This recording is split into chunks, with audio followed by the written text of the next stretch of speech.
Okay. So what you learn in this course will introduce you to astronomy and astrophysics and how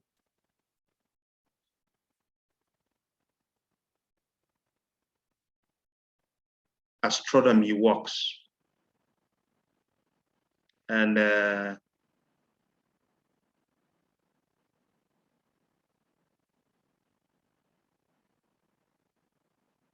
also, it will give you a clear understanding of the motion of planets and Kepler's law of planetary motion. The course will also introduce you to the concepts of satellite communication, atmospheric science, space environment, rocket engineering, and cosmology. The aim of this course is to give you a comprehensive introduction to the principle of space physics. It also will prepare you towards scientific advancement in atmospheric physics and rocket engineering, among others. And this course has objectives. Now, after going through the course, you should be able, as students, explain what astronomy is, what it studies, and part of the theories and knowledge built around it. You should also be able to describe the constituents of the solar system.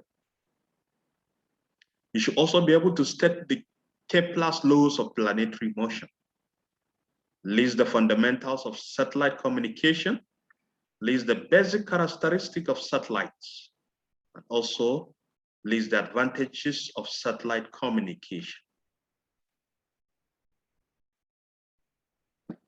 Okay, so astronomy basically is a study of the universe and the celestial bodies, gas and dust within it.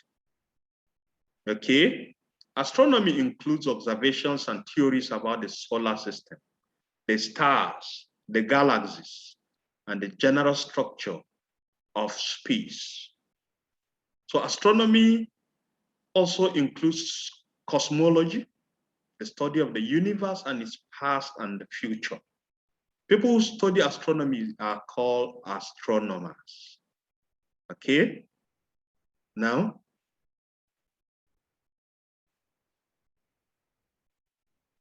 astronomy includes observations and theories about the solar system, the stars, the galaxies, and the general structure of space. Astronomy also includes cosmology, the study of the universe and its past and future, as I said.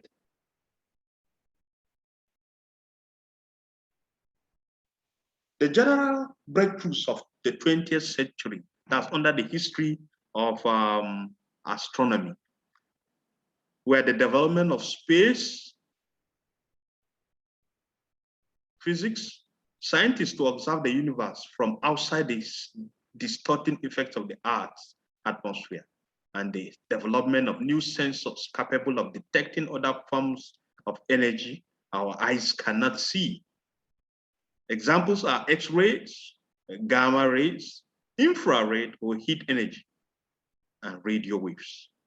These new windows on the universe have greatly expanded astronomical knowledge. These are some of the breakthroughs of the 20th century. You know, ancient Babylonians, Assyrians, and Egyptians astronomers all knew the approximate length of the year. The Egyptians, some 3,000 years ago, adopted a calendar with a year that was 365 days long, very near the modern value of 365.242 days. Egyptians also used the rising of the stars, Sirius, in the pre-dawn sky to mark the time when the Nile River could be expected to flow. Now, how do astronomers work?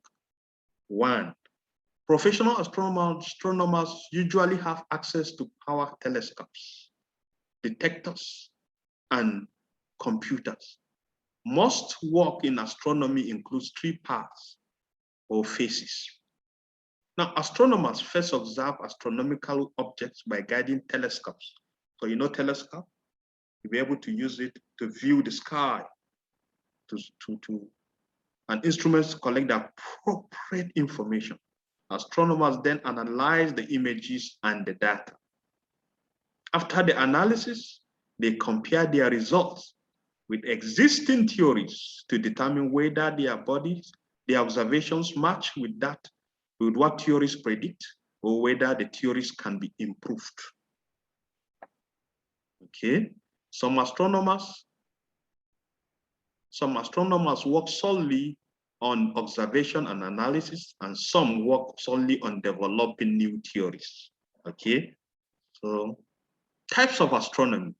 1, optical astronomy, gamma ray astronomy, X-ray astronomy, infrared astronomy, ultraviolet astronomy,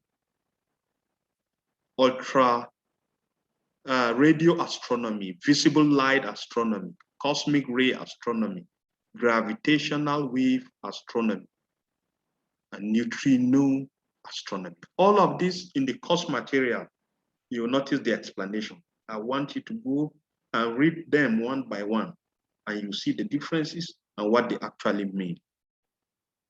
Now, there's a self-assessment exercise. In mapping the sky, explain in detail the following. I expect you to do this. Constellations, explain constellations, and then coordinate systems too. So you should be able to do that and report, send this self-assessment, do it yourself, and you should be able to do this. Then in conclusion, you have learned in this unit as way of introducing the course, the basics of astronomy and how astronomers work. Now, this is the summary of what you have learned. 1, astronomy is the study of the universe and the celestial bodies, gas and dust within it. 2, terms astronomer and astrophysicist are basically identical. 3, astronomy has a long tradition of practical results, such as our current understanding of the stars, day and night, the seasons and the phases of the moon.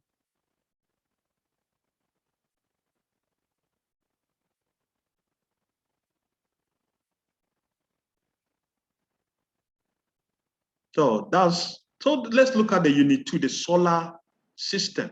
Solar system consists of the sun and everything that orbits, moves around the sun, including planets, because all the 9 planets we have in space orbits around the sun. And every planet has a satellite, at least a satellite, because satellites are actually the moons. The dwarf planets, asteroids, Kuiper belt objects, and comets, and interplanetary dust and gas. The term may also refer to a group of celestial bodies orbiting another star. Now, here in this unit, we'll look at the objectives.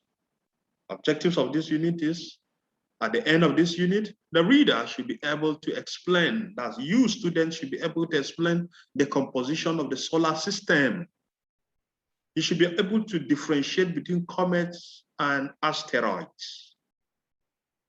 You should also be able to state and explain the 3 Kepler's laws of planetary motion. They've also be able to differentiate between perihelion and aphelion. We should derive an equation to show the center of mass, and then derive the Newton's form of Kepler's 3rd law. All this is expected that at the end of the unit, the solar system, you should be able to achieve this as students. Now let's look at our solar system. our solar system. What does it mean? Solar system, both our own and those located around other stars, are a major area of research for astronomers. The solar system consists of a central star orbited by planets or smaller rocky bodies. The gravitational force of the star holds the system together. In our solar system, the celestial star is the sun. The sun.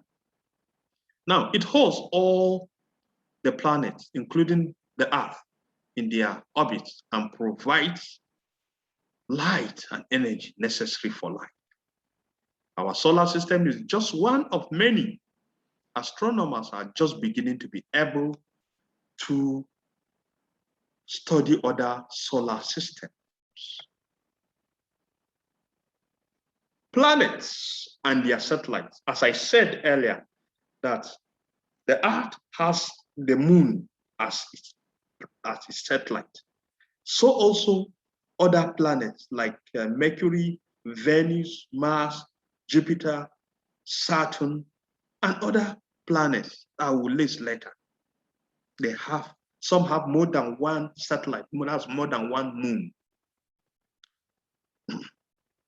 Between 1781 and 1930, astronomers found 3 more planets. That's apart from Mercury, Venus, Mars, Jupiter, Saturn, and Earth. They found Uranus, Neptune, and Pluto. This brought the total number of planets in our solar system to 9. In order of increasing distance from the sun, the planets in our solar system are Mercury, Venus, that's Mercury is closer to the sun, is the most closest to the sun, followed by Venus, the Earth, that's our own planet, but the Mars, Jupiter, Saturn, Uranus, Neptune, and Pluto. Motions of planets. Motions of planets. Motion, don't forget, means movement relative to time. Distance relative to time. Now, for every planet that moves, that planet has a velocity with respect to what? Distance and time. Now, the first Kepler's law of motion states that each planet moves in an elliptical orbit with the sun at one focus of the ellipse. Now, initially, it was believed that the Earth was flat. Then later on, researchers, scientists like Galileo Galilei came up that the Earth is not actually flat. The Earth is spherical. Now, scientists have realized that it's not actually perfectly spherical. It is ellipsoidal. That's the shape of an egg. That is how the Earth is. Now, Kepler's law of motion states that, as I said, each planet moves in an elliptical orbit with the sun at one focus of the ellipse. Now you can see the figure demonstrating the planet moving around the sun. And then the sun, we have a focus. That's from the sun to the planet.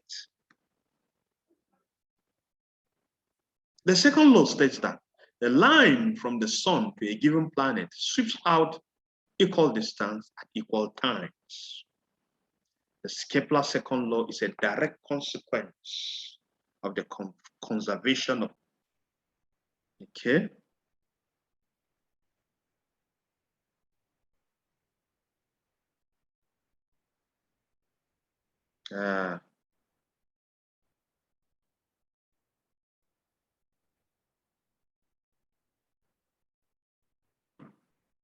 Before now,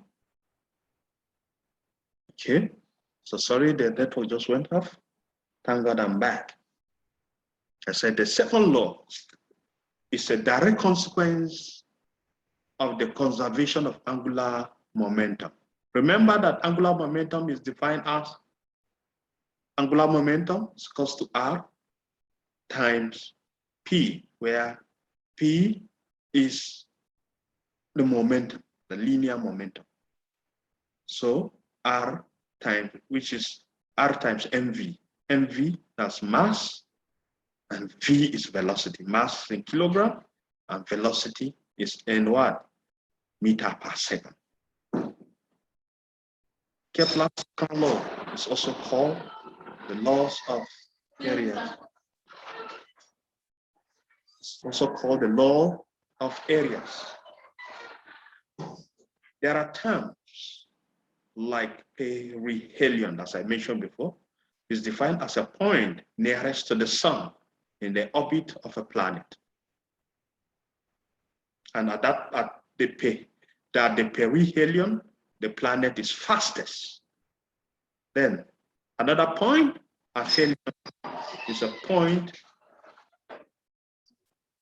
point farthest from the sun in the orbit of a planet, and at that point the planet is slowest. Now the third Kepler's law of planetary motion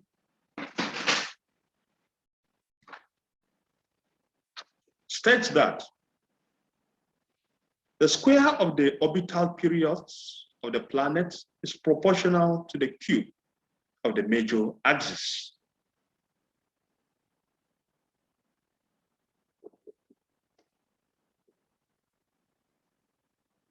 Okay, so in conclusion, you have learned in this unit the meaning and constituents of the solar system. We've looked at the Kepler's law of planetary motion and how to derive their mathematical expressions.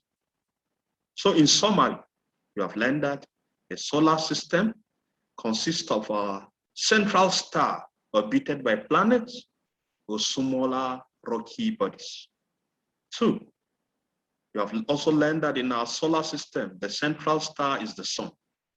It holds all the planets, including the Earth, in their orbits and provides light and energy necessary for life. Okay.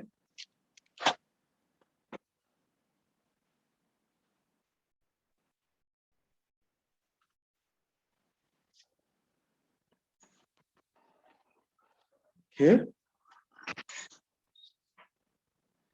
Comets and asteroids are rocky and icy bodies that are smaller than planets. The distinction between comets, asteroids, and other small bodies in the solar system is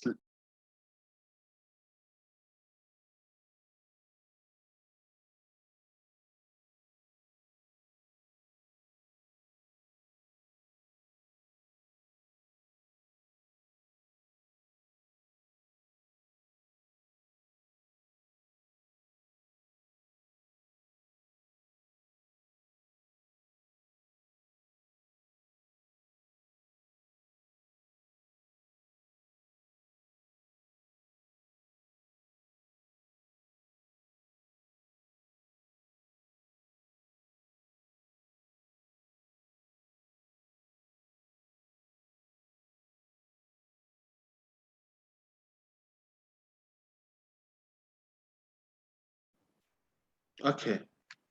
So as I said, the first law states that each planet moves in an elliptical orbit with the sun at one focus. And I believe you have learned this. So check the course material, and there are questions that the TMAs answer them, because they will form part of your scores because your continuous assessment, which includes the tests and the TMAs, that's total mark assignments, will make up your